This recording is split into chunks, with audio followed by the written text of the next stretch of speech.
This is KUGAN CASSIUS for IFL TV in association with MTK Global. We're in Monaco.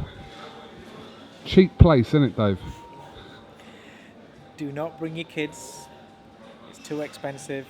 It's why I didn't bring my kids. €9 for a bowl of cornflakes. This is about £10 for a bottle of water. Enough said. We don't have to list it. You can just get a gauge from that. Cornflakes and water. That's all you need. That's it. Stuff that we can pretty much steal from supermarkets back at home. Yeah, you're out here obviously with Jamie McDonald, Yeah. who rematches Solis in a fight that some believe that A lot. believe. Let's be honest. Okay, all right. You I ain't say got a it problem with is. being honest. Okay. Let's just say a few people thought that he didn't win. So. No, a lot of people thought he got beat. Okay. I'm trying to be diplomatic. There's no need to be diplomatic. Listen. The public aren't diplomatic. They say it as it is, and that's how it's been seen, and that's how it's been spoken about. So, what did you think? I know you've spoken about this before, I've said it before. On the night, I thought it was down to the last round. I said to Jamie at the end of the 11th round that I thought it was on the last round. I thought we won the last round. I thought we nicked it. When they announced the scorecards in the ring, there was one that was wide, 117, 112 or something. I don't know, something wide. And when I heard the wide score, I thought we've lost it. Because I thought there's no way we won it wide. I thought we nicked it. And then when they announced Jamie was winning, yeah, I was surprised. I was happy, but I was surprised because of the scorecards. But in my opinion, I thought we won it by a round. But I can see why people thought it was the other way. It's one of those things. And listen, at the end of the day, judges are judges, referees are referees. We got the win. We've got the rematch. It's time for Jamie to go in there and put it right and win convincingly and clearly. Fighters, I believe that if it had been a split decision win or all the scorecards were very, very close, I think people say, close fight, fair enough. But when you have a fight that is very hard fought, and then you have a scorecard that's so wide, then that causes a massive amount of controversy. So yeah, we've got to go in there and win it proper. It's always been said for years that both McDonald twins have never really got the recognised credit that they should have had. For whatever reason, Jamie more so, because Jamie's, he's achieved a hell of a lot. Yeah, of course. Go back and have a look at British fighters over the last 7-8 years, and look at what they've, the longevity of and the levels that they've boxed at, and then look at Jamie, and in comparison, look at the acclaim that they've had to the acclaim that Jamie's had. He's been around, beat Seja a long time ago. Stuart Hall, who's been a great servant to British boxing, he beat him back in 2011 or something like that. He's been around a long time domestically, and then onto the world scene. His wins over Kameda are fantastic wins, but he's not going to get the respect, and he's never has done. And because of the Solis fight, it's kind of like tarnished what little reputation he had. People have gone overboard and given him a lot of grief over that, and it's kind of what I've said to him for Saturday night's fight is he has to win that fight. He can't afford to get beaten, because then people then view it as, well, he lost last time, he's lost now, he's lost to one bounce, and he's finished, and it is what he's achieved in the past won't really be given any credit at all, really. But Jamie's probably at a stage now that, you do get fighters where, for Carl Froch, for example, when Carl Froch had already achieved a lot before he kind of come with Eddie and Sky and Matchroom, but Carl Froch was never really given that much props, even though he'd won world titles, etc., etc. It wasn't until sort of the final phase of his career. But it's kind of different here, isn't it, with Jamie? It necessarily shouldn't be, but I'm assuming that, I'm not saying we're in the final phase of his career, but we are. All right, okay. Yeah, all right, if we can are. say that. No doubt about that. Yeah. We are. he's a bantamweight, been making bantamweight for basically all his career. He's 31. You know, he's old for a bantamweight, especially the size of he is. To prolong his career, I believe he needs to move up. You know, I don't believe we've seen the best of him because he's getting down to that 8 stone 6 limit. It's just a touch under 5'10". Can you imagine being 5'10" and getting down to 8 stone 6? It ain't fun, you know. And he's having to do all his S&C. He's having to do his bag work, his pad work, and spar while he's bringing his weight down. That's not fun, you know. And it's getting harder and harder. And it's for every fighter, but it seems, you know, acceptable for younger fighters even that move up in weight divisions. They don't seem to get criticised for even thinking about moving up, but yet we've said, oh, we're moving up, and all of a sudden people say, oh, you're ducking him. He's not ducking anybody. If he was going to duck anything, then surely he'd have ducked the Solis rematch and just moved up anyway. Because as far as everyone's concerned, we got beat against Solis, or we know it's a very, very hard fight against Solis, and you know what you're getting, and you've got a strong chance of getting beat again in the rematch. So you duck that to move on up. But we've said, look, if you move on up now, people are going to say, you know, you're going to have written off everything you've done at bantamweight. Beat Solis, move up, and that's what we're planning to do. You know. Put the Solis fight to bed. He's achieved at bantamweight already. Move up and be able to perform better. What I don't want to do is so many fighters, because they keep winning, stay at the weight too long when they should move up. And because they're winning, they've got a belt or whatever, and they keep the body at that weight too long, and then they get beat and then they move up. I want him to move on our terms rather than because he's finally got beat and it weren't there anymore. So we're going to move up now. I don't want him to get beat. Get this fight out of the way. Please God, we win this fight. It's a very, very tough fight. We'll win this fight and then we'll move on up on our terms. And then you'll see a better Jamie McDonald. Be it super bantamweight or be it featherweight. Could go up to feather as well. Yeah. He's 5'10". He's got a wide frame on him. And it's like every trainer will say to you when they see your fighters in the gym, there's a certain weight when they're absolutely on fire, and then when they drop down below that weight, and you just still performing, but you just see a slight difference, you know. And Jamie's one of those fighters. You know, when obviously as he gets down to bantamweight, he's not as strong as what he was when he was up around 9 stone plus. You know, I think he'll be a lot better fighter, super bantamweight or featherweight. We'll see what opportunities are there. And you know, the thing is, this is where it's down to Eddie. He's the man, you know, that pulls the strings and goes out and gets everybody these title shots and things. I think for what Jamie's achieved at bantamweight, and for, you know, the little recognition that he's had, I think he deserves to get a door opened at super bantamweight or at featherweight. You know, get a big fight and then get a world title crack. Because plenty of fighters that have been operating at a certain weight and then moved straight up have got cracks straight away, or you know, a door's been open for them. Perhaps because they're more marketable. You know, that's sometimes how it works. But I just think that. You know, I think for what James achieved and what he's done with his career and how he is, how his attitude's been, you know, box here, there and everywhere, I'd like to see him a door being opened at super bantamweight or featherweight for him. Well, let's hope he can do what's required this week. Yeah, so get the win. This weekend, yeah. Moving on. Obviously, what are we, around 6-7 weeks away from Bellew? Yeah, time's ticking.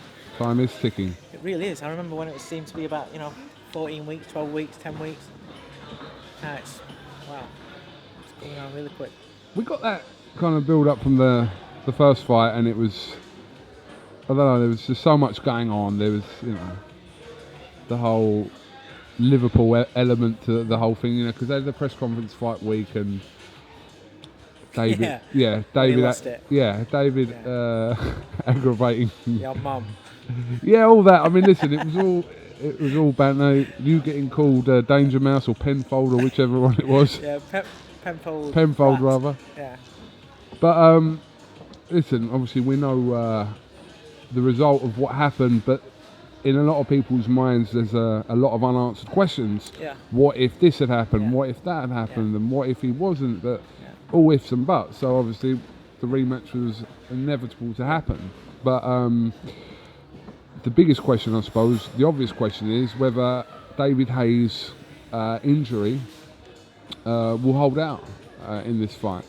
I think he's given himself every chance of it holding out, because the fact that he's shrinking, he's lost all his bulk, and he's going for a sleeker, more athletic version of himself, like the old days. So I think that'll help him out quite a lot. I don't doubt that his Achilles is going to hold out. I think it will do. We never thought about an Achilles going into the first fight. It was the rest of his body that we were worried about. And the same goes for this. You know, what you got to remember is he's now older than what it was last time. So the same sort of stuff that I was saying before the first fight, where it's not the David Haye of old, stands even more so this time. It's an older David Haye, even older than the first fight, even more wear and tear than the first fight. You know, so nothing changed on that stance. What I do expect to change is I actually expect him to come into the ring like I did for the first fight, March 4th. I expect him to be light. I expect him to be fast, sharp. I expect him to be like the Haye that fought your Macronellis and was very athletic and quick twitch. I expect that David Haye. I didn't get that on March 4th, and so that was a little different to what we were preparing for. I think we'll definitely get it this time round. He ain't going to go in there with total disrespect this time, thinking that he can hit Bellew at will. He thought that, even his trainer was saying that, you can close your eyes, you can hit Tony Bellew. Things were a little bit different. Now they know, or he knows, that things are a little bit different on that score. Bellew's actually better than what he thought he was, because he couldn't tag him. And then when he did tag him, he took his shots. It's not so much the power element this time, because Tony's felt the power. It's more the speed element, because now this time I believe it'll be faster. It won't hit as heavy-handed because he won't have that weight, but it'll be more dangerous because the shots will be sharper and faster. And it's the speed that kills. So it's that we're kind of expecting, which is what we expected the first time out. How much of a difference will the trainer switch benefit or not David Haye, in your opinion, from obviously Shane McGuigan in the first fight and Ismail Salas on December 17th? I think David Haye is still searching for an Adam Booth. Being honest, he had the perfect trainer in Adam Booth, and it's a little bit like when Naz left Brendan Ingle. Went on to good trainers, but never had that same connection, that same fit, where they got the absolute best out of them.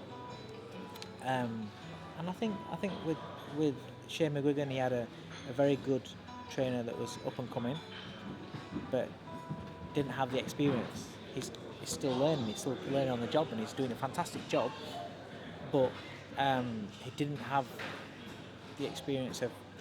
It's different when he brought obviously I think Jerry Story was the man that trained Carl Frampton at the start, but then through the pros and everything, under success and everything, Shane McGuigan and Carl Frampton created something really good together, and they were a great fit. But they kind of came through into the spotlight together. Whereas Shane going in with David Haye was David Haye, and Shane was a young trainer coming in to work with him. So little things like that could, I'm not saying they did, but little things like that could have an effect. With Ismail Salas, he's a world-class coach. He's a proven world-class coach. He's worked with some really good fighters, some great fighters, great fighters that have got the aura and the personality, and so he's used to it. So I think that'll be a good fit. I think his style of teaching is a good fit for David. I think in the crop that he could have chosen, I think that's a very, very good choice that he's made for himself. Whether or not he can do what Salas wants him to do against Tony Bellew, no one will know. We don't know until fight night. It's the same, at the press conference that we had, he was saying how he's got a new team, he's loving the training, it feels rejuvenated, he's expecting to be fitter, faster, better than ever before. He said all that with Shane McGuigan, but yet one fight, not one fight, he had a couple of warm-up fights, but the first real fight that they had, that was it. He didn't just lose and then go back to it. All right, well, I only lost because of the Achilles, so there's nothing wrong with my training, so I'll stick with Shane McGuigan. So obviously he didn't feel as though he lost just because of the Achilles, because if you just lost on an injury, why would you change the training? Because that's the only reason why you lost. You must have lost for another reason other than that.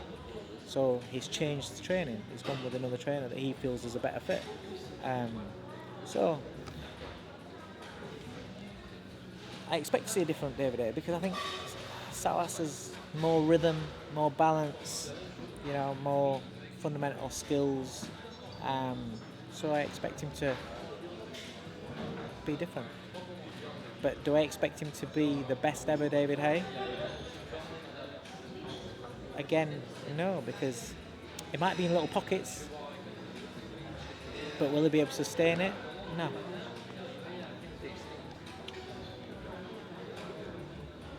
People speculating about what Tony may do after this fight.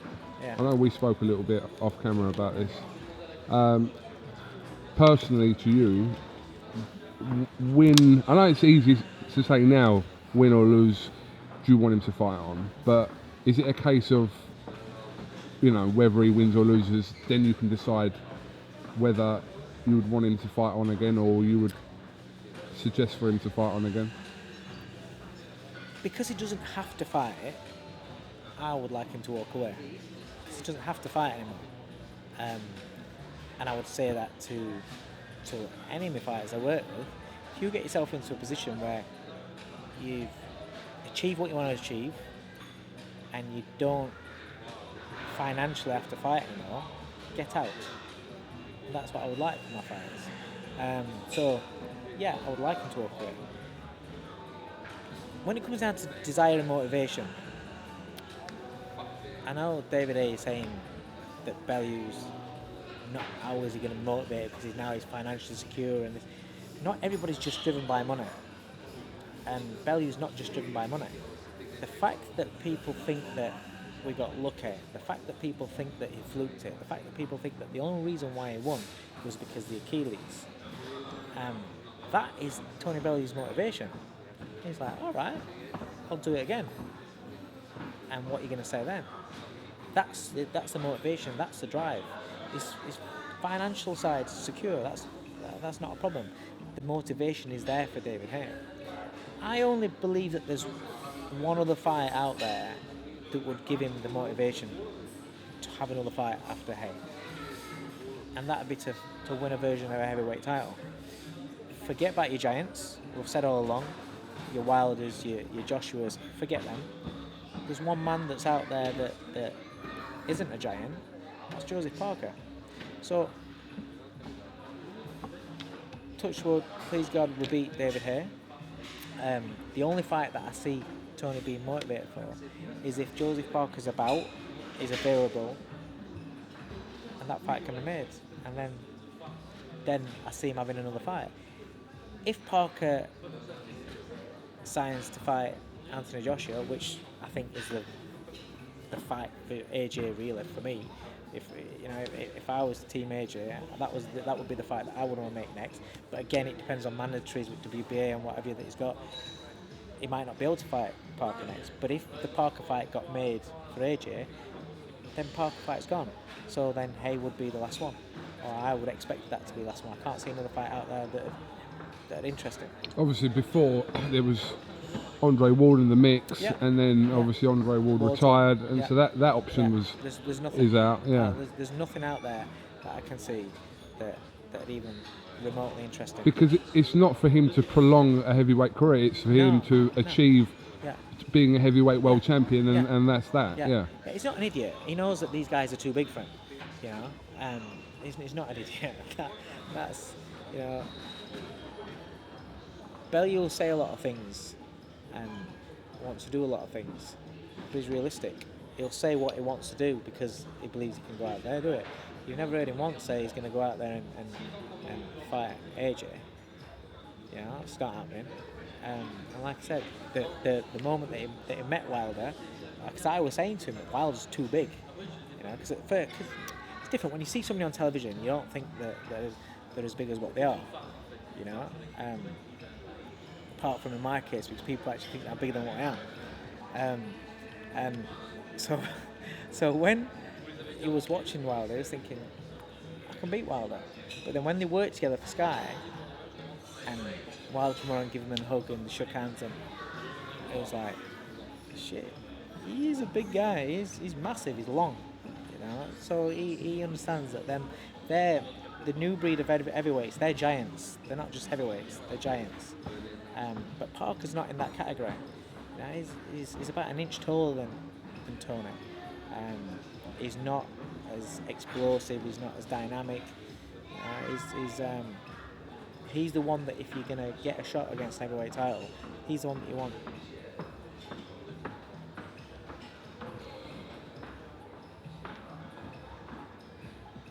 If this goes for both, so Haye. Your facial expressions make me laugh.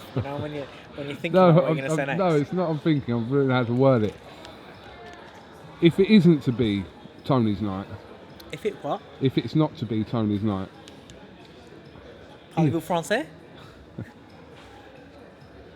You believe that would be it regardless, or not necessarily? I know it's an awkward one for you to answer that. It's not even a thought that I'm thinking about. Genuinely, it's not a thought that I'm thinking about. I don't think about it if it's not going to be Tony's night.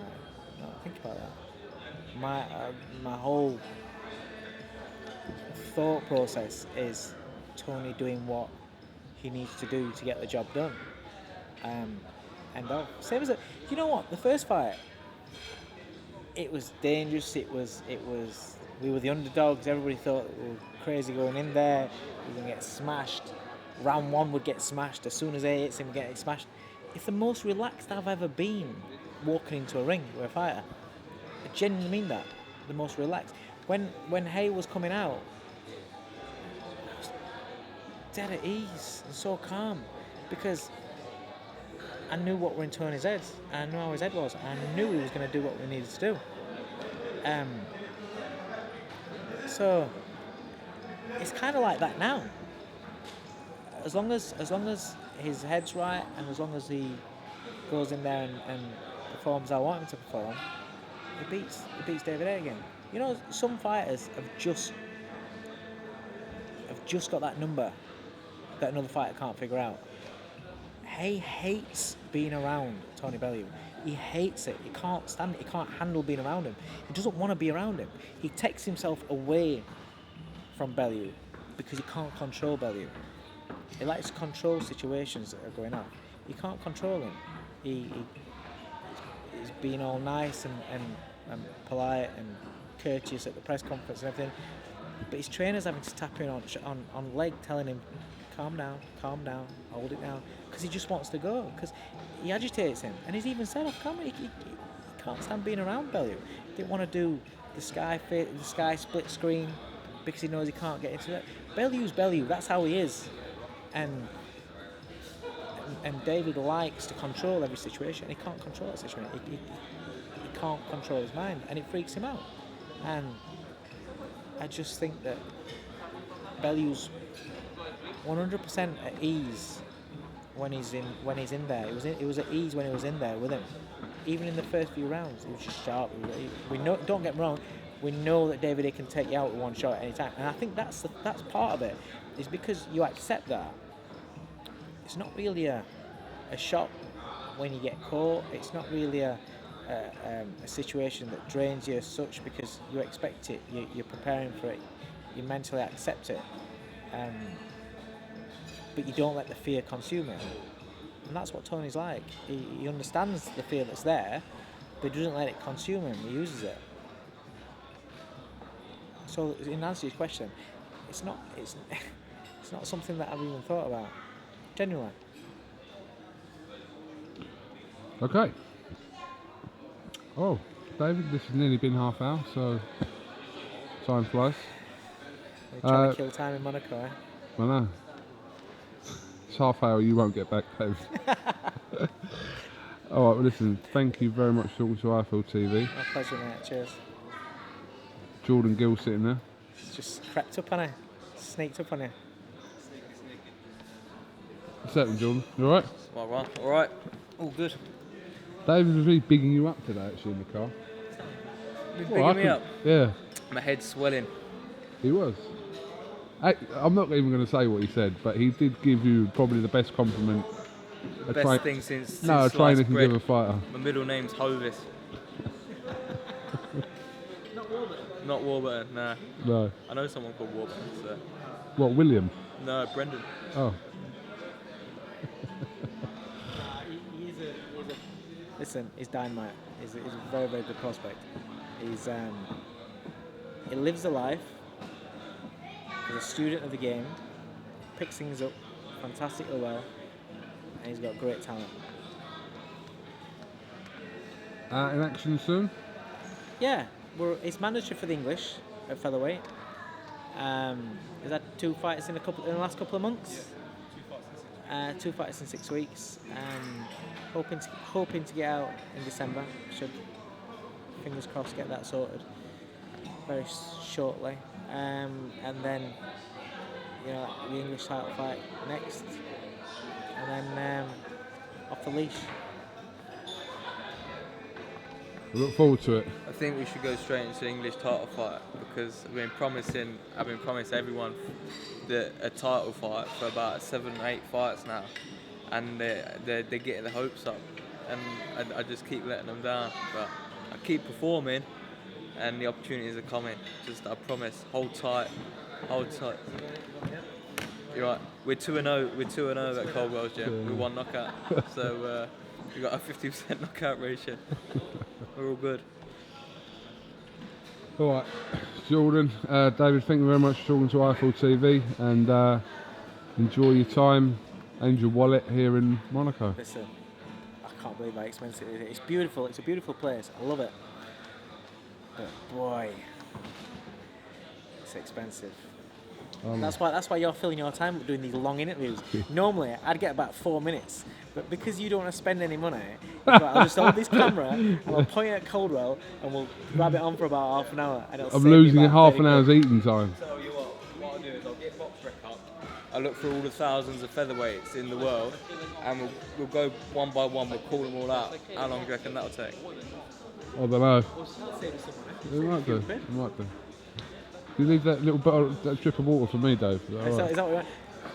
Do you know how much this bottle of water costs? Go on. Tell me, and I'll tell you how much my bottle of water costs. The little bottles that are that big, Yeah. not like that big, they cost €5. How much was that bottle? The McDonald twins and Jordan went shopping. How much did this cost you? It was about €5 for 6 of them. There you go, they got a bargain. It was about half an hour walk, wasn't it? Yeah, Felt like, 3 miles with 12 each other. It was like old school back in his homeland. There you go. Like traps like Stallone. Dave Coldwell, thank you very much for talking to IFL TV. Cheers, mate. Top man.